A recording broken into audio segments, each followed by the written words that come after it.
Әдебиет тарихшысы, ғалым, абайтанушы, жазушы, драматург Қайым Мұхамедханов 1916 жылы 5 қаңтарда дүниеге келген. Қайым Мұхамедханұлының тұңғыш шығармалары баспасөз бетінде 1935 жылдан бастап жариялана бастайды. 1935 және 39 жылдар аралығында Семей облысындағы жас ақындардың шығармашылығы туралы Мұхтар Әуезовтің «Шекарада», Ғабит Мүсіреповтің «Қыз жібек», қазақ кинофильмі «Амангелді» туралы газеттерде әдеби сын мақалалары жарияланды. 1939 жылы Республикалық әдебиет және өнер журналында Абай атындағы Семей қазақ театрының шығармашылық жұмысы жайында Ысмайыловпен бірлесіп мақаласы жарияланды.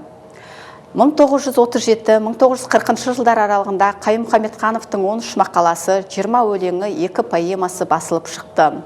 1940 жылдардан бастап жазушылар одағының мүшесі, 1942 және 47 жылдар аралығында Қазақстан жазушылар одағының Семей облыстық өкілі.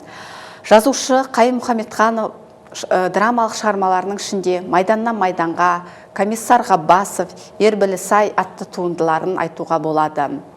Қайым Мұхамедханов сондай-ақ шебер аудармашы. Қайым Мұхамедханов Гаджибековтың «Аршын Малалан», сондай-ақ Карамзиннің «Сормаңдай Лизасын» өлең түрінде аударып, аударма жанрының дамуына үлкен үлес қосты. Қайым Мұхамедхановтың ғылыми еңбектері жайында өлмес өшпес мұрасын зерттеуге байланысты болды.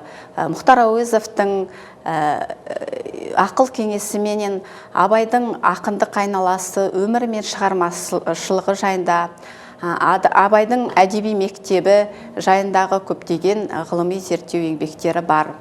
1951 жылы Қайым Мұхамедханов Абайдың ақын шәкірттері жайында және де Абайдың әдеби ортасы жайында Абайдың әдеби мектебі деген кандидаттық диссертациясын қорғайды.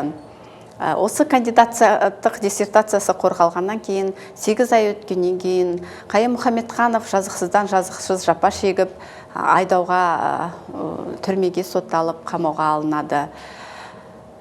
Түрмеге алынғаннан кейін Қайым Мұхамедхановтың жазықсыздан жазықсыз жапа шеккені белгілі болып, қайтадан 2 жылдан кейін ақталып шығады.